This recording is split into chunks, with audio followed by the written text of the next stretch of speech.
Bienvenue dans votre convivial rendez-vous de la mi-journée. Encore une fois, aujourd'hui, nous parlons d'attentats, cette fois au Mali. C'est malheureusement l'actualité. J'ai été parmi les otages de l'hôtel Radisson au Mali. C'est le thème que nous vous proposons. Et sur le plateau, vous retrouverez bien sûr avec moi Docteur Philo, Méliane Cuny sera là, Alissar Zena, et bien sûr, Loïc Dedenis. Eh bien, je vous invite à rester scotché devant votre écran parce que c'est midi, c'est maintenant!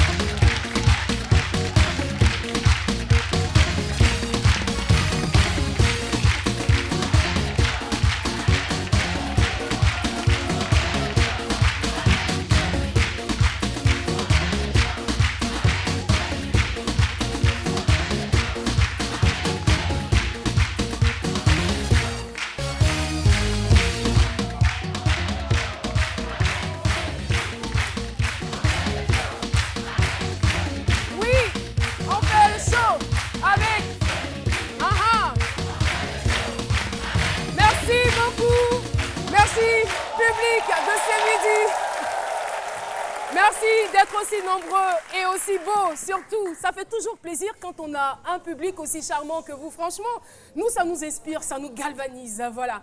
Alors, nous allons commencer véritablement cette émission, n'est-ce pas Loïc? Toujours en action, n'est-ce pas? Toujours. Alors. Et pour vous, donc, pour cette chronique, je suis parti rencontrer la Fédération ivoirienne des sports équestres. Je ne vais pas trop en dire, juste c'était très intéressant, on m'a très bien accueilli et il y a toujours quelques détails pour l'enjaillement. Et pour l'enjaillement. Des détails pour l'enjaillement, voilà. Et en même temps, comme tu vois, Caro, aujourd'hui pour te charmer, j'ai fait cette coupe. Ça, tu me l'as dit, vraiment. Voilà. Vraiment. Ouais, est-ce qu'elle n'est pas belle, la coiffure de Loïc?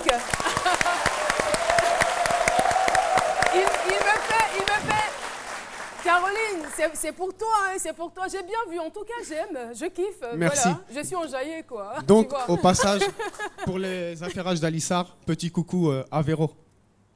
Qui s'est occupé de moi, bien sûr. D'accord. Véro, on va l'inviter sur ce plateau. Alors, donc, pour rester dans le contexte des affairages, Alissar Zena. Eh bien, Caro, je sais que mes affairés vont beaucoup rire aujourd'hui quand ils vont regarder mon affairage. Parce que mon invité, il est tellement drôle. Je ne vous en dis pas plus ça. Restez scotchés. Et oui. Et après les affairages, on aura bien sûr Méliane qui est toujours devant son ordinateur. Jamais sans son ordinateur. On te recevra ici en invité témoin. Oui. Dans les réseaux sociaux, on parlera de quoi aujourd'hui? On va parler, pour rester dans le contexte justement affairage aussi, on aura une innovation que les autres vont découvrir à Africa Web Festival, mais on va dire que c'est midi à la primeur de l'information. Africa Web Festival qui démarre déjà demain? Oui, qui démarre aujourd'hui. Aujourd'hui même? Oui. Ah d'accord.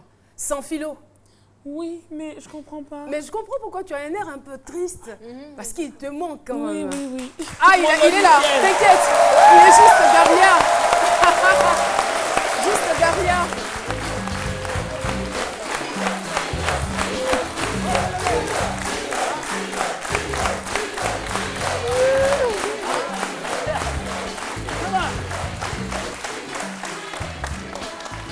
Vous n'écoutez pas la musique, on va la mettre comme ça.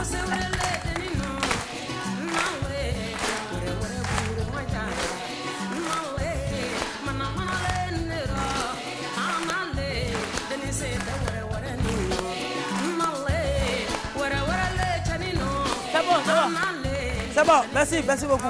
Vous me voyez là, ouais, c'est... Ça c'est le drapeau de quel pays? Ah, du Mali. Ah, c'est pas Ghana. Pour Ghana, là, c'est étoile noire, façon. Voilà. C'est le drapeau du Mali. Au fait, c'est pour juste soutenir le peuple malien. Je ne suis pas un supporter du Mali, des aigles du Mali, mais je supporte le peuple malien, en fait. Voilà. Tout ce qui les touche, nous touche aussi, nous les Ivoiriens. Vous voyez, le Mali et la Côte d'Ivoire, il n'y a pas de différence. On est la même chose. On est la même chose. Au Mali, il y a le Koulouba, le mont Koulouba. En Côte d'Ivoire, on a le mont... comment on appelle? Korogo. Le mont, voilà, le mont Tokwi ici. Là-bas, il y a Djikroni, ici, il y a Bakroni, Tchakroni, Moussokroni. C'est la même chose. On a la même chose. J'ai porté un maillot des aigles du Mali. Ça pour dire que même dans le football, on a la même chose. Voilà. T'es sûr? Oui, ils ont un joueur là-bas. Il y a des similitudes. Hein? Ouais. D'accord. C'est ça, on appelle similitude. Même chose, au fait. Voilà. Donc, ils ont... comment on appelle? Seydou Keïta, qui est milieu de terrain. Nous, on a Yaya Touré, qui est milieu de terrain.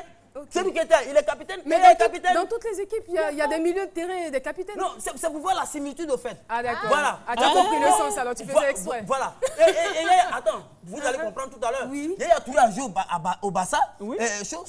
Seydou, comment on appelle? Seydou. Non, Keïta. Seydou Keïta a joué aussi au Barça. Donc vous voyez, c'est la même chose en fait. Mais même Coupe d'Afrique, on a joué au Cannes, ils ont joué au Cannes. Oui. Hein? Nous on a pris, ils ont... Là, je pense que c'est là que ça va s'arrêter, n'est-ce pas? Même dans le drapeau. Vous allez prendre Nia Lassona, Abna Talon, on va prier. Nia Lassona. Merci. Docteur Philo, eh bien, clin d'œil est donc fait au Mali. Cela est encore frais dans nos esprits parce que le 20 dernier, le 20 du mois de novembre, le Mali a été malheureusement le théâtre d'un attentat qui a fait plus de 22 morts et 170 otages, dont notre invité témoin qui viendra nous dire ce qu'il a véritablement vu. Il était donc otage parmi ces personnes qui étaient dans cet hôtel du Radisson Blu. J'étais parmi les otages du Radisson Hotel. C'est donc le thème qu'on a retenu pour ce jour. Et laissons donc l'expertise de notre docteur en humour nous donner son avis sur la question.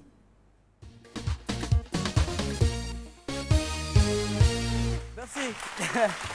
Je dirais, Caro, que je suis bien placé pour parler de ce thème-là. Parce que j'ai fait le Mali, je connais bien l'hôtel Radisson. L'hôtel quoi? Radisson. Radisson. Oui, Radisson. C'est à Bamako. C'est un grand hôtel. C'est avec des étages comme ça. C'est grand comme ça. Grand hôtel. Voilà, il y a tout dedans. Il y a une piscine dedans. Il y a piscine. De combien d'étages? X étages. On n'a pas eu le temps de moi, pour les affaires. Hein. Moi, je n'y étais pas. Je ne connais pas malheureusement le Mali, mais c'est un hôtel de 7 étages, je crois. Voilà, bon, c'est bon. C'est que je suis bon. Tu n'as pas compté. Voilà, et quand on parle d'otage, c'est que ne peut pas être otage qui veut ni qui peut. Mais peut être otage, pardon, le mot me chevauche, qui a été ou qui fut été. Les mots ne se chevauchent pas. Vous voyez, c'est la colère avec tout ça. Otage. Vous voyez. Quand on prend otage, on sait qu'on ne peut pas faire otage n'importe où. Voilà, c'est à l'étage, on peut faire otage. Vous voyez, voilà, vous êtes l'autre. Vous êtes l'autre. Voilà. Et ceux, malheureusement, qui vont vous prendre en otage, vous êtes l'autre, vous les recevez, mais c'est vous qui souffrez, malgré que vous soyez leur hôte. Quand c'est en bas d'étage, on dit ré-otage. Vous voyez un peu, voilà, on dit ré-otage. Donc, otage, c'est en hauteur. Donc, otage en hauteur. Mais c'est une situation très déplorable. Vous voyez, c'est une situation très déplorable. Donc, notre citoyen qui n'ont rien à voir avec certaines situations, on voit les trucs, bon, c'est pas trop joli à voir. Mais ce que je peux dire, c'est que c'est pas la première fois pour avoir fait le Mali, c'est pas la première fois qu'on est dans une telle situation. Il y a eu à l'époque, je vois si j'ai bonne mémoire, un attentat même qui a été perpétré par un bébé qui est venu au monde. Dès qu'il est arrivé net, il a pris toute une maternité en otage. Comment ça? Hein? Il a pris toute une agenda.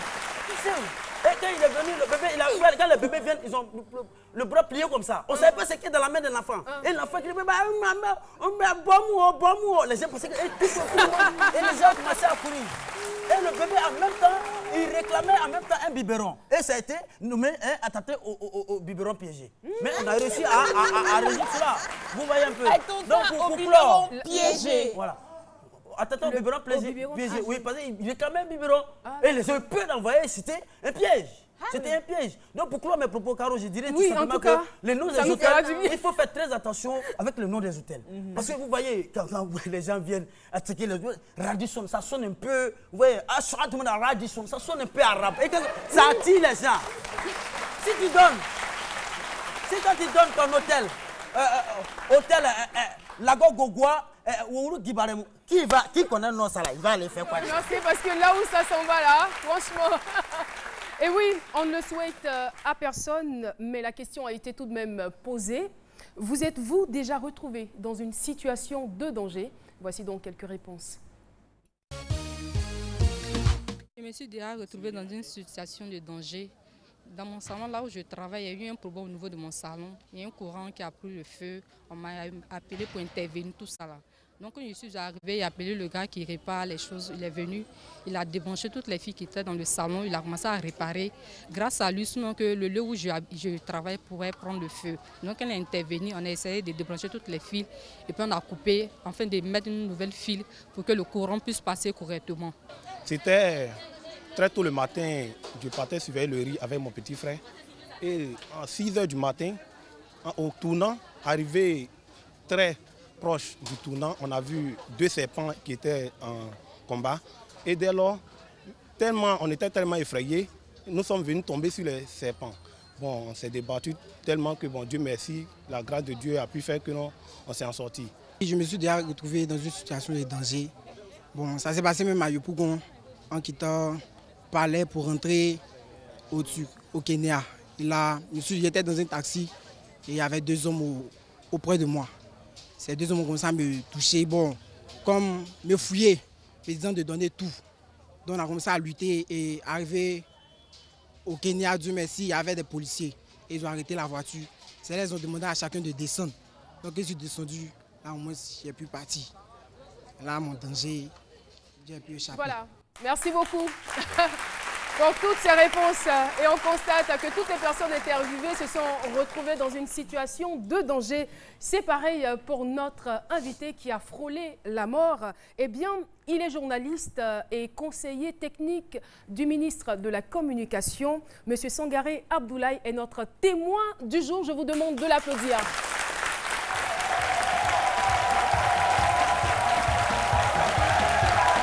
Installez-vous.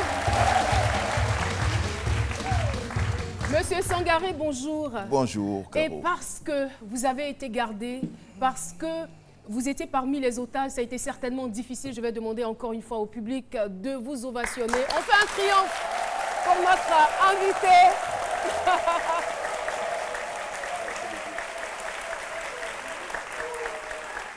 C'est vrai qu'il n'a pas le mérite d'être en vie, mais il a été gardé, il est vivant et nous sommes très contents de retrouver notre frère. Bienvenue sur notre plateau. Merci Caroline. Alors, dans un premier temps, on va essayer de situer le contexte, de savoir les raisons qui vous ont emmené vers Bamako. C'est des raisons de plaisir. J'ai été pendant tout un mois dans la chevauchée fantastique de la campagne électorale qui a vu la victoire de mon président. J'étais dans l'équipe de communication. Et après cet événement, j'ai décidé de me retirer quelque part pour souffler un peu. Et mon choix s'est porté sur Dakar et Bamako.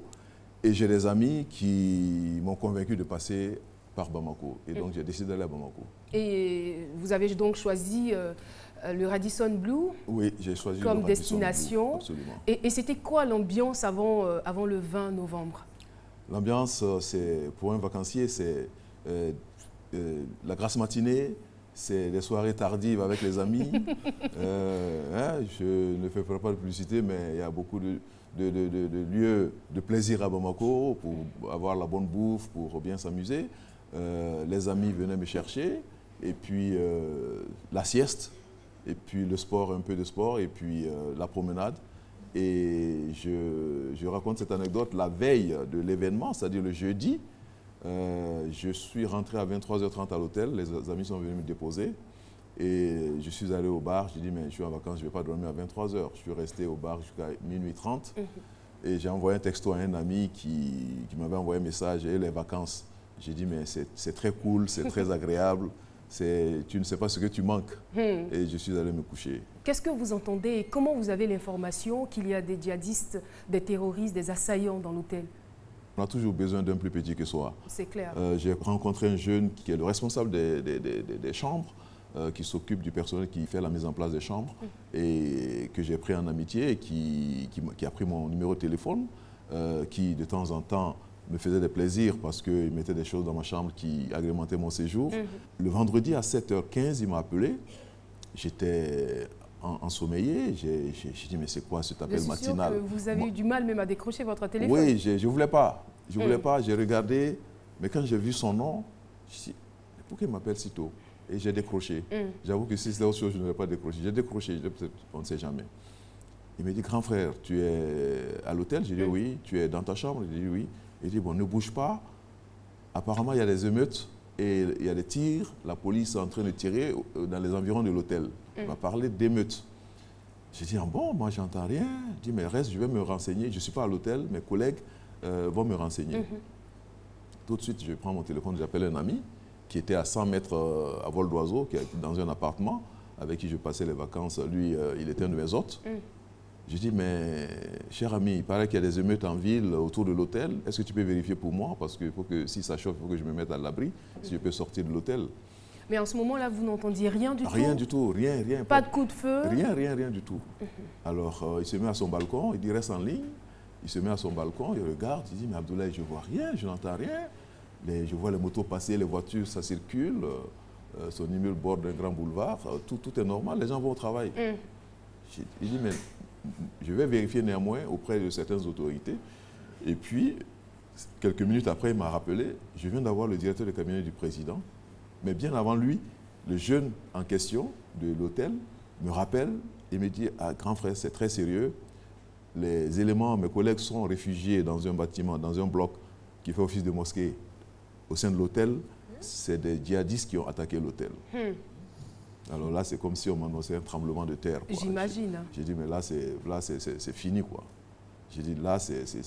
Et quelques instants après, mon ami appelle. Il venait d'avoir le directeur de cabinet du président de la République du Mali, qui lui confirme qu'il y avait une attaque djihadiste sur l'hôtel. Wow.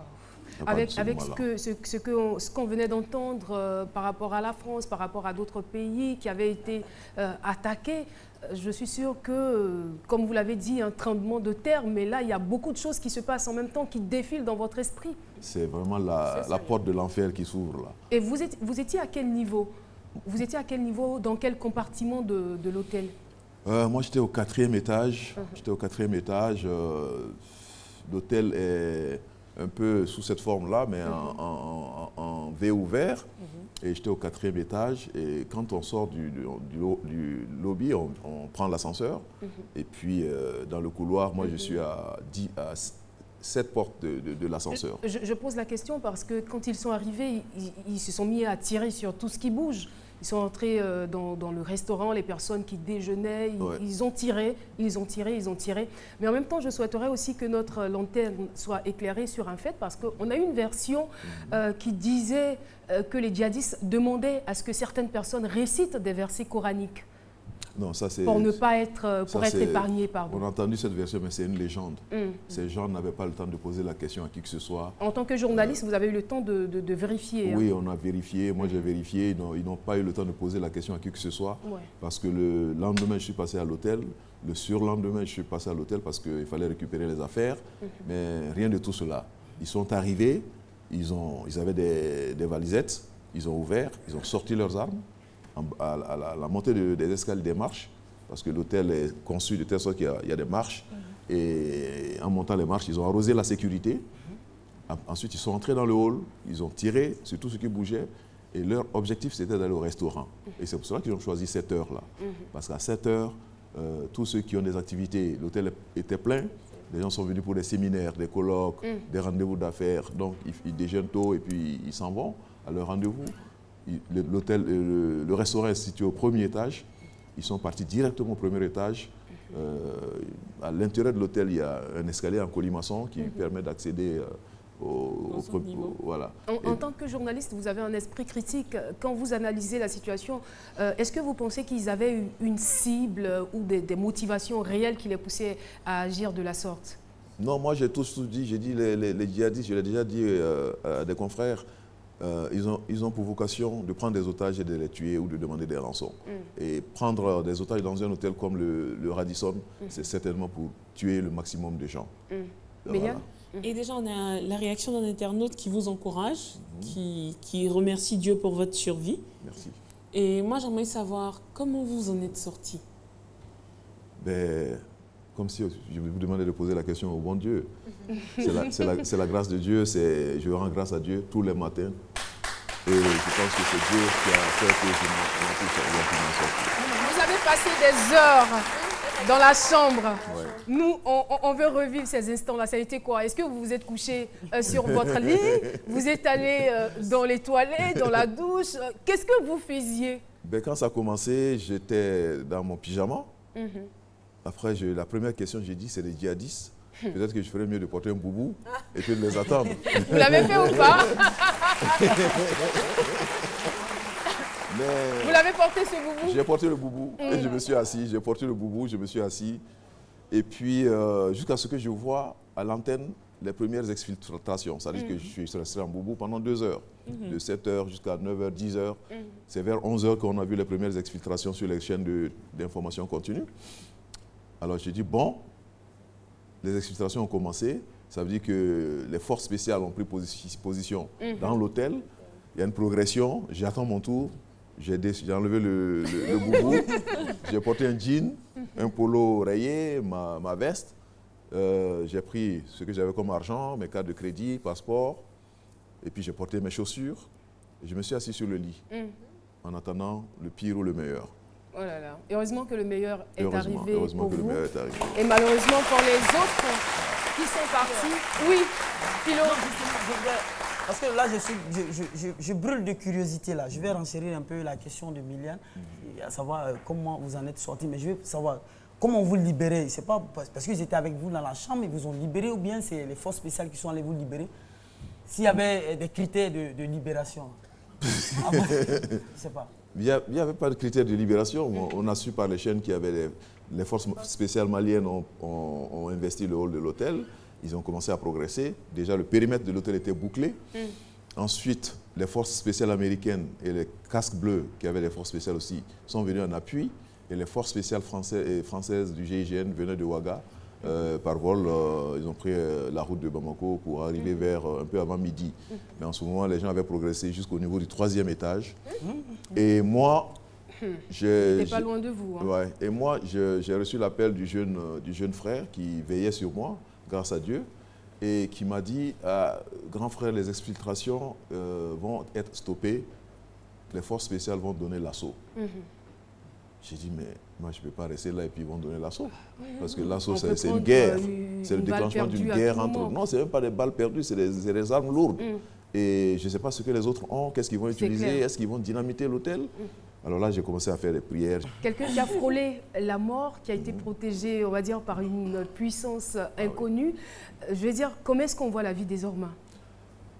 Ben, d'abord, on a envie de profiter de chaque instant de la vie.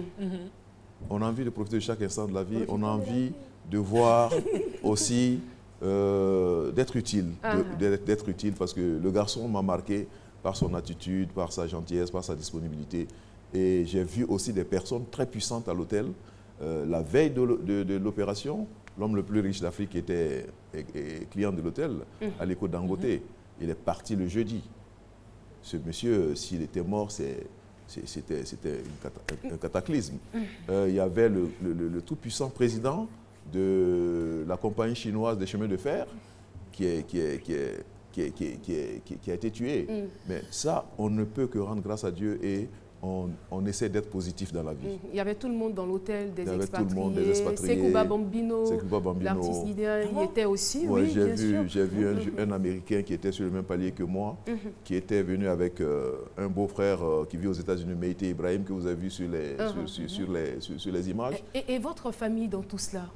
Ben, moi, j'ai juste envoyé un texto à mon épouse et puis à des amis, à mon frère aussi. Mais je leur ai dit de ne pas informer la vieille parce que ça peut être un coup dur pour elle. Voilà. Et elle n'a été informée qu'à 16 heures, c'est-à-dire que 2 heures après mon exfiltration. Et c'est là qu'on va terminer. En tout cas, on vous remercie. Merci pour cet intéressant témoignage. Et on est tellement contents que vous soyez là. Nous saisissons l'opportunité pour saluer le peuple malien, encourager surtout la jeunesse de reprendre espoir, la vie continue. Et nous saluons aussi Limzani, c'est son nom. C'est un promoteur de spectacle. Oui, très rapidement. Très rapidement, je voulais juste dire merci aux autorités ivoiriennes, merci aux autorités maliennes, merci au président de la République. Moi, simple citoyen, il a pris son téléphone, il m'a appelé pour savoir comment ça s'est passé. Et je crois qu'on va vous prendre en otage parce que nous attendons le président de la République sur ce plateau et il ne vient pas. Alors, on ne laisse pas partir. Hein. On gère ça pendant que la pub passe. Depuis que nous sommes ensemble, je ne me soucie plus de rien. pourquoi je l'ai choisi.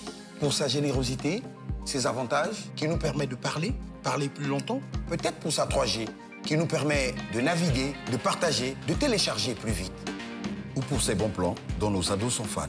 Franchement, le top. Peut-être parce que c'est plus simple de payer ses factures, transférer de l'argent sans se déplacer. C'est tellement plus agréable de profiter d'un réseau qui ne cesse d'évoluer et de s'ouvrir au monde. En fait, tout ce dont nous avons besoin se trouve chez Move. Aujourd'hui, nous sommes des millions à lui faire confiance. Je suis Move. Et vous? Move, no limit.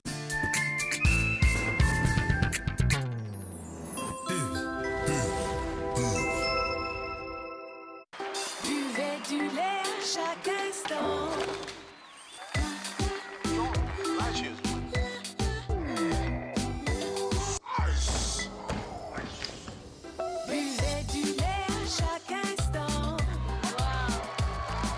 Le lait Bonnet Rouge regorge de micronutriments essentiels. Alors, plus on en boit, plus on a de force.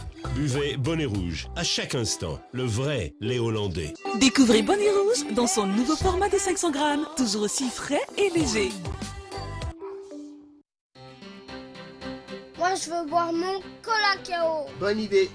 Oui, bonne idée. C'est une boisson chocolatée, pleine de richesse, pour t'aider à bien grandir et être fort. Comme toi. Tu sais ce qui me plaît le plus? Colacao, il est trop super choco.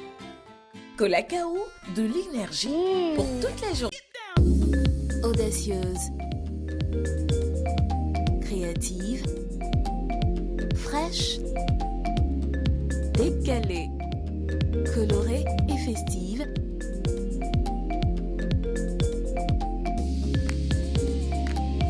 Essayez la nouvelle collection Audace d'Uniwax. Adoptez-la et laissez-vous inspirer par votre nouveau magazine 25, disponible dans les points de vente habituels. Uniwax révèle l'élégance africaine.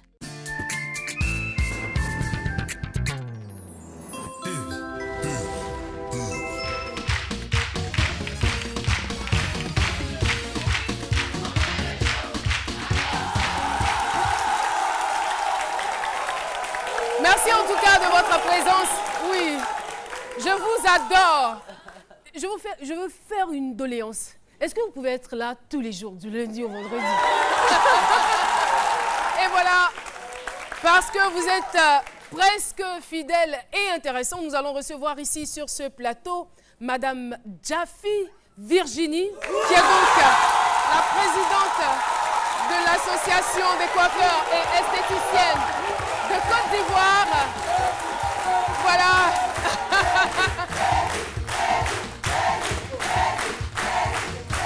Merci beaucoup. Merci. Ah, c'est bien, hein? Madame Djafi, bonjour. Bonjour, Caroline. Et bienvenue sur notre plateau. Merci. Alors, je rappelle que vous êtes coiffeuse professionnelle et bien sûr présidente de l'ACECI, l'association des coiffeurs et esthéticiennes de la commune de Yopougon. Oui. Alors, nous sommes déjà en décembre, hein, c'est bientôt les fêtes, mais avant d'aborder ce volet-là, je veux savoir quelle est la mission réelle de votre association? Merci. La mission réelle, c'est de valoriser nos talents dans la coiffure, bien sûr, puisque c'est notre métier, et faire voir aussi les différents modèles concernant les fêtes de décembre et 1er janvier. Vous avez de nouveaux modèles pour oui, ce mois de décembre? Bien sûr. D'accord. Avec votre permission, on va bien sûr les découvrir à travers ce défilé que vous nous offrez. Voilà, le premier défilé du mois de décembre. Admirez toutes les coiffures et faites vos choix. Ah, j'adore cette coupe. Waouh. Waouh. Il y a un homme aussi. Tu aimes ça, les brutes? Oui.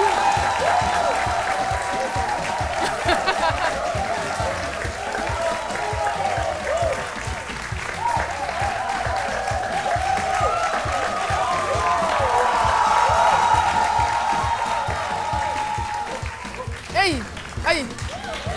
A-t-on vu ce qui s'est passé? Voilà, donc on a vu la perruque. Non, attends, madame, s'il vous plaît. Perruque.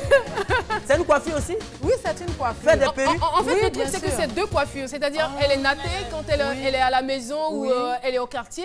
Elle peut rester comme ça et quand elle sort, elle met sa perruque. Aujourd'hui, ce n'est plus une honte de Ce n'est plus une porter honte parce des qu'on voit perruques. beaucoup les perruques sur la tête des dames aujourd'hui, un peu partout. Et c'est très pratique Oui, d'ailleurs. c'est très pratique, On n'a pas bien beaucoup de sûr. temps Non, aujourd'hui. non, Voilà. pas du tout. En tout cas, tout le monde y trouve pour son goût. Il y en a un peu partout. Voilà. Donc vous partez soit au marché, vous trouvez les perruques avec les coiffeurs. Alors, les salons de Philo, coiffure. Oui. Il y a une coiffure d'homme juste derrière toi, donc si tu veux, si tu Ça, c'est quoi? intéresses. Comment on appelle ça? Tectonique ou bien, je sais pas. Oui, c'est un peu tectonique pour les Ça jeunes. fait pas trop surtout. voyou, ça. Non, pas du tout. Tu n'as Pas pas du de tout. cheveux pour faire ça. Pas du tout. En tout cas, merci. Là-bas, c'est une coiffure artistique. Est-ce qu'elle peut venir un peu devant? On la voit, Oui. Elle va le faire. Même Voilà. les chaussures. Vous voyez même les chaussures, la coiffure, la jupe avec le bustier. Wow. Oui, ça peut se porter pendant les grandes fêtes, c'est-à-dire les dîners gala, la soirée, ça fait beaucoup habiller. Et il y a une deuxième aussi, tout ça c'est fait à base de mèches. Peut-être pendant les cérémonies traditionnelles de mariage. Oui, traditionnelles, habillées pour le mariage coutumier. D'accord. Oui, bien sûr. Elle qui est là-bas, c'est... Mais ça, c'est Madame Oui, Jackie. avec la chaussure. Oui. Voilà, merci beaucoup à tous nos mannequins. Wow. Et c'est dans cette même ambiance que nous allons parler de Kimia. Ce n'est pas une coiffure. On retrouve...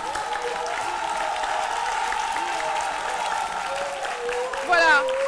Quelques informations sur Africa Web Festival. Et bien sûr, on aura notre C-Midi Challenge. C'est avec Méliane Cunier. C'est tout de suite. Oui, Caroline. Aujourd'hui, on va parler de Kimia. Kimia, qui est une application qui a pour objectif en fait de nous faciliter la vie dans les transports. Donc aujourd'hui avec Kimia qui sera lancée dans quelques heures puisque nous sommes aujourd'hui au lancement de Africa Web Festival. Il faut dire que dans quelques instants, ils vont lancer cette application, mais C-Midi a cette chance-là de l'avoir avant le festival. Oui, C-Midi a l'exclusivité, un peu comme les affairages. Donc avec Kimia, on fait de l'affairage aussi, mais avec le transport. Pour connaître les embouteillages, le trafic, où passer, quand il faut passer, comment passer, où ne pas passer. Tout ça, c'est avec Kimia. Donc, ça nous facilite la circulation. Et il faut dire que la particularité, c'est que ça fonctionne avec du crowdsourcing. Le quoi? Comme si vous étiez entendu la réaction. Du crowdsourcing. Ça veut dire collecte de données, en fait. Ah, d'accord. Donc, aujourd'hui, Alice passe dans un endroit, elle voit un embouteillage tout de suite. Elle prend la photo, elle envoie les références sur l'application et automatiquement, tous ceux qui ont l'application savent qu'en ce moment, dans tel endroit, il y a un embouteillage. Il faut dire qu'ils vont justement employer beaucoup de jeunes. On aura besoin de beaucoup d'Ivoiriens pour participer à cette application. Donc, ça pourvoit de l'emploi. Ah, je pensais que c'était un groupe de personnes, en fait.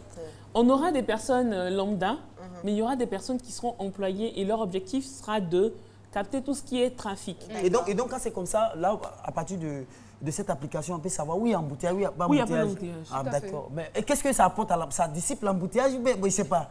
Parce qu'il faut permet- fuir l'embouteillage. Non, je ne sais pas. Ça te permet de gagner du temps, en fait. Bon. Si tu veux rentrer... Donc, on va créer une application qui peut dissiper l'embouteillage. Là, au moins, tu sais où il y a l'embouteillage, puis tu es vite. Imagine, je suis dans un taxi. Bon, puis il voit qu'il y a l'embouteillage. Bon, il est vite. Mais avant de partir, tu peux contrôler le site. Savoir. Si tu as le temps de contrôler Voilà, avant de décoller. C'est qu'il faut voir au niveau des choses, des banques là, il n'y a qu'à avoir beaucoup. Merci. Alors, Méliane, très rapidement, le C-Midi Challenge. Le C-Midi Challenge, la première... Est-ce que tu as donné l'application qui nous permet d'avoir... il faut t'appeler simplement kimia.com. Kim2ya.com. D'accord. Et ils auront l'opportunité de voir. Le premier C-Midi Challenge, on va dire que C-Midi arrive en Chine. La version chinoise de C-Midi. Quoi? C'est beau. En tout cas, c'est une belle photo. Et Philo parlait de quoi? Avec le bébé, c'était quoi? L'attentat Au biberon piégé. Biberon piégé, mais on a un bébé biberon. C'est midi. Ah. Et enfin, on a un jeune fashion. Vous allez comprendre. Voici son Mélie Challenge. Bravo. Beau. Merci, Mélie. Méliane. Oui, bravo. Et oui, c'est donc à la fin de ta chronique. On te retrouve lundi, c'est bien cela. Lundi. Et nous allons, si vous le permettez, cher public et chers téléspectateurs, recevoir notre deuxième invitée surprise. Eh bien, elle est dynamique, elle est intéressante. Elle est la présidente et porte-parole de la conférence des présidents de la Confédération des organisations des personnes handicapées de Côte d'Ivoire. Son nom, c'est Brissy Gadou Nina Désiré.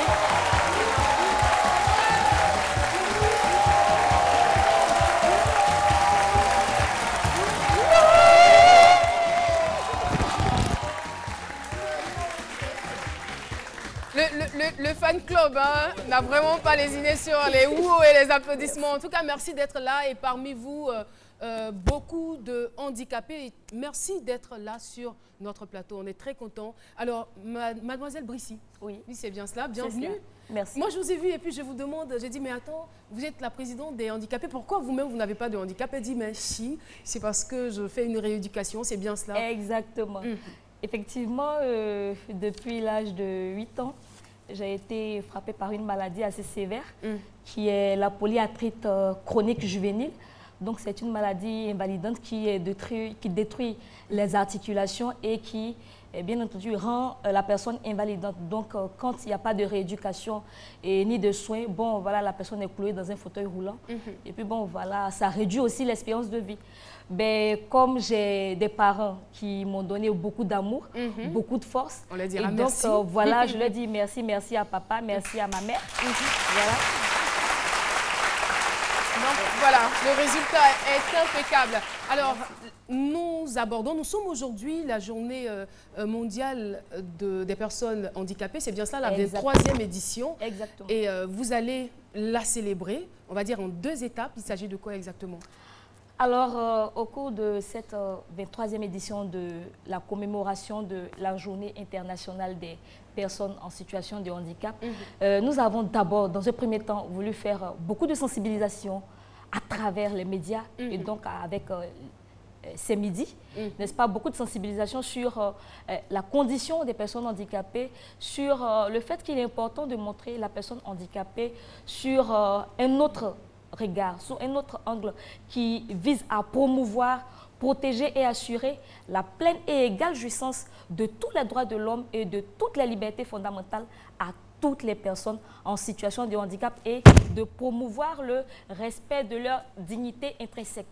Donc voilà ce qu'on a voulu faire dans un premier temps. Tous qui n'ont pas eu tort de vous prendre comme présidente, vous êtes une très bonne avocate et une très bonne porte-parole. Merci beaucoup. Donc, la communication qui a démarré, les festivités bientôt avec la première dame, tout ça, ça va se faire aujourd'hui. Jeudi 3 décembre 2015. Donc ça, c'est la célébration de la journée internationale. Maintenant, il revient à chaque pays, n'est-ce pas, de le célébrer.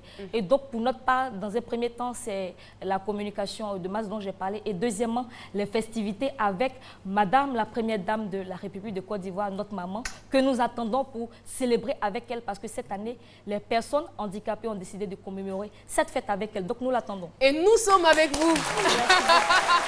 Merci beaucoup, Brissy Gadou Nina. Je rappelle que vous êtes présidente de la Fédération des étudiants et élèves handicapés de Côte d'Ivoire et présidente et porte-parole de la conférence des présidents de la Confédération des organisations des personnes handicapées de Côte d'Ivoire. Je suis une bonne rappeuse, hein?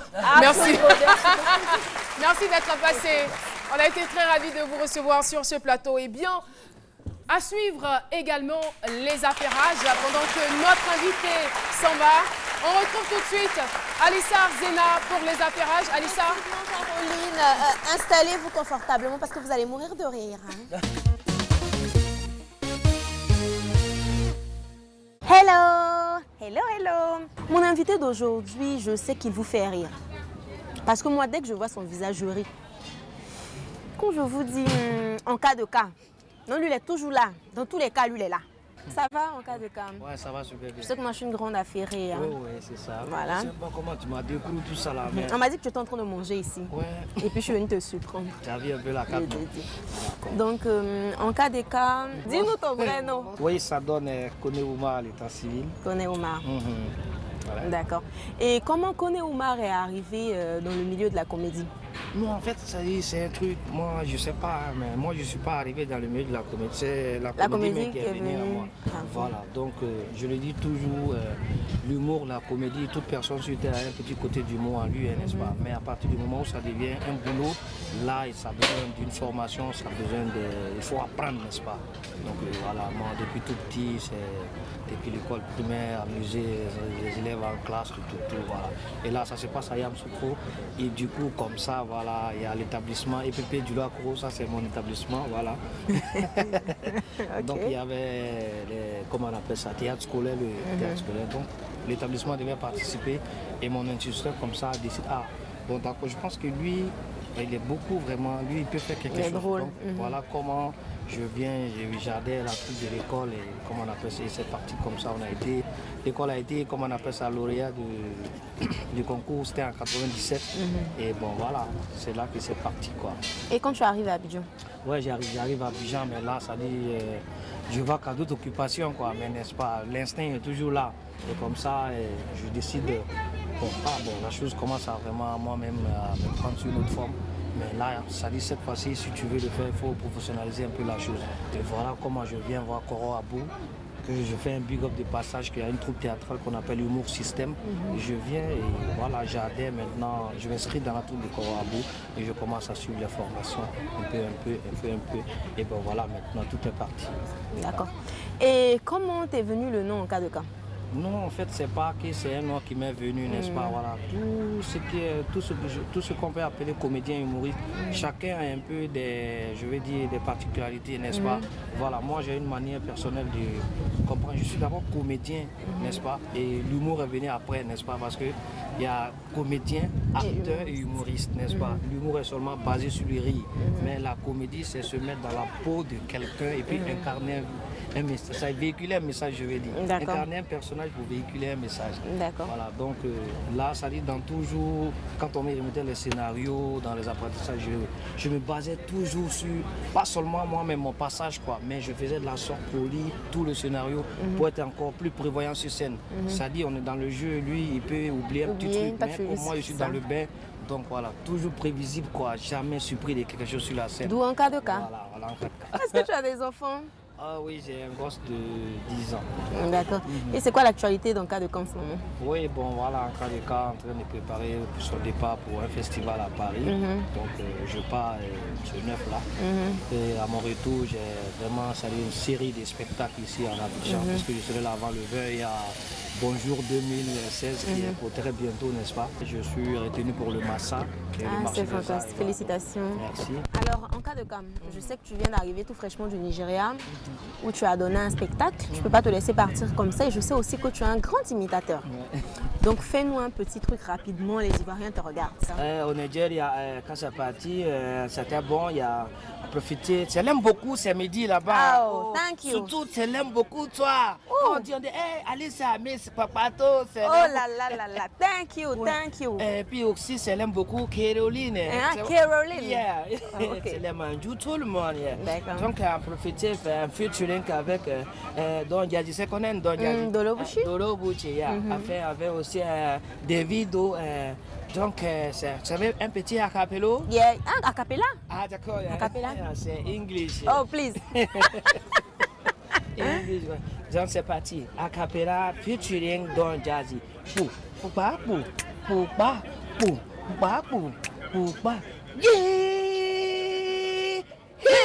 C'est sur ce son dans le cas de cas qu'on va vous dire au revoir.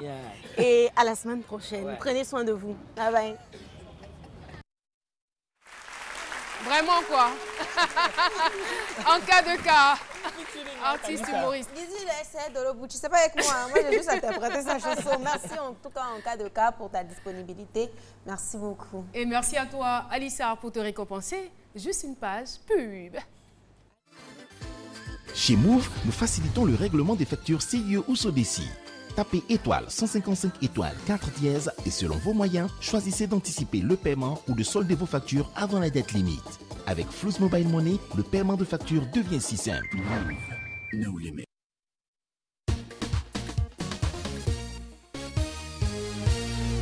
Eh oui, bonjour à tous, bonjour à toutes. Pour vous aujourd'hui, je suis au Poney Club pour rencontrer la Fédération ivoirienne des sports équestres pour l'équitation. En d'autres mots, plus simple pour vous, faire du cheval. Donc c'est pour ça aujourd'hui je vais m'en transformer en Lucky Loïc pour C'est midi, action.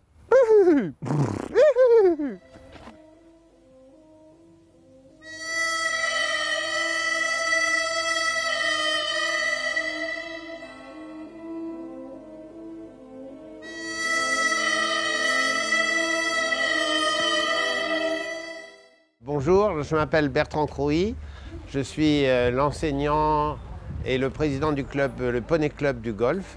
Nous sommes en activité dans ce club qui est essentiellement réservé pour l'école d'équitation. On a entre 80 et 90 enfants qui viennent pour apprendre à monter à cheval. Je suis accompagné de mon épouse qui est avec moi des professionnels de l'équitation depuis plus de 40 ans en Côte d'Ivoire. L'équitation, c'est un sport très particulier.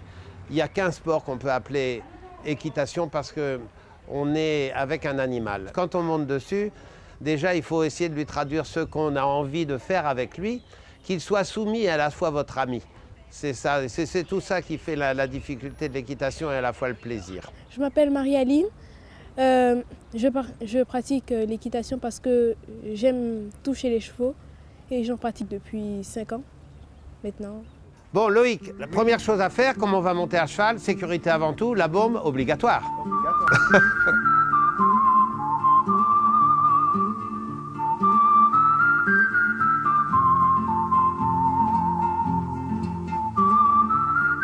Je suis Doukouré Ismaël, président de la Fédération ivoirienne des sports équestres. Fédération créée en 2001, donc qui regroupe principalement deux disciplines, donc le jumping, donc le saut d'obstacle, et les courses hippiques. Aujourd'hui, les choses reprennent de fort belle manière. L'effort de club se fait sentir à travers l'acquisition de nouveaux chevaux et la formation des cavaliers. Donc la fédération renaît petit à petit avec de belles compétitions qu'on organise et même avec des trophées internationaux qu'on arrive à glaner. On a été champion du monde des clubs en 2014 à Motte-Beuvron en France. Loïc en action.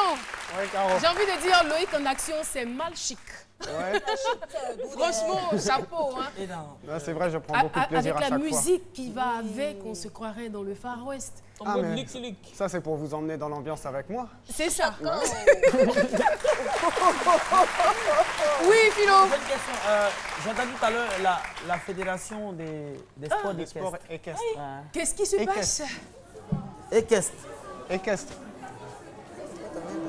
Il y a quoi?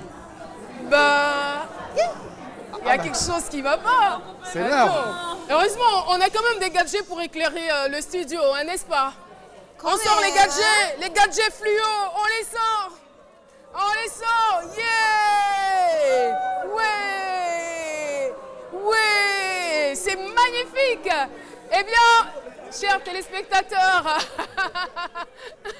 la transition est toute trouvée pour recevoir Je suis dans du style T, dans le noir, ça veut dire, voilà, la lumière est revenue, on peut applaudir la lumière.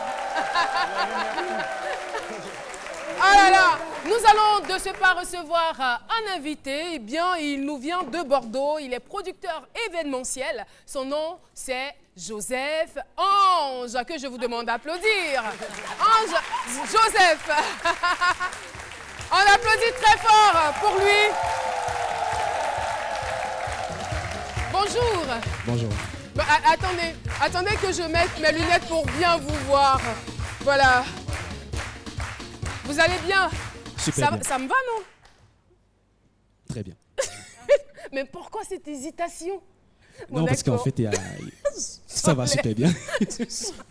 J'enlève, rapprochez-vous s'il vous plaît. Alors, avec vous, vous êtes sur ce plateau, on va parler de la Fluo Beach Party. Party, oui. C'est quoi le concept?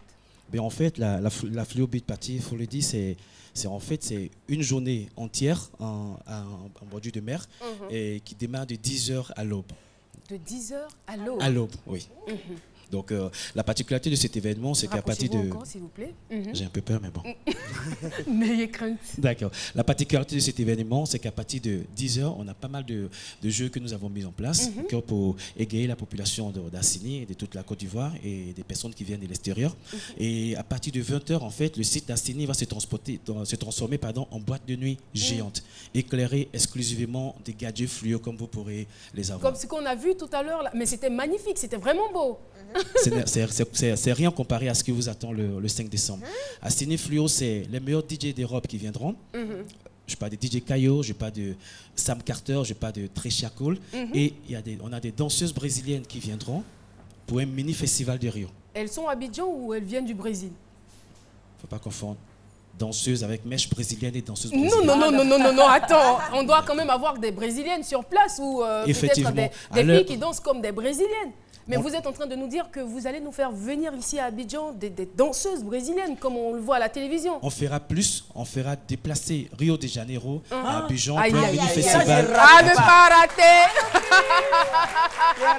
Et on rappelle donc la date. C'est le 5 décembre et ces DJ qui viendront seront pas seuls.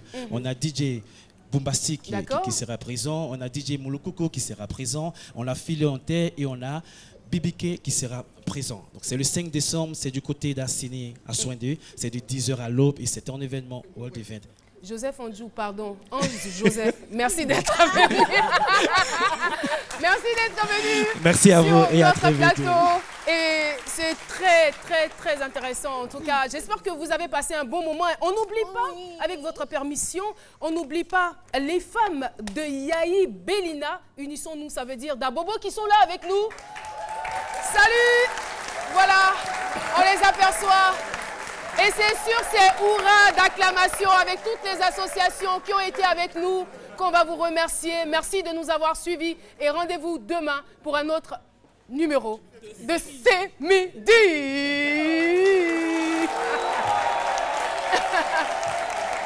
Merci.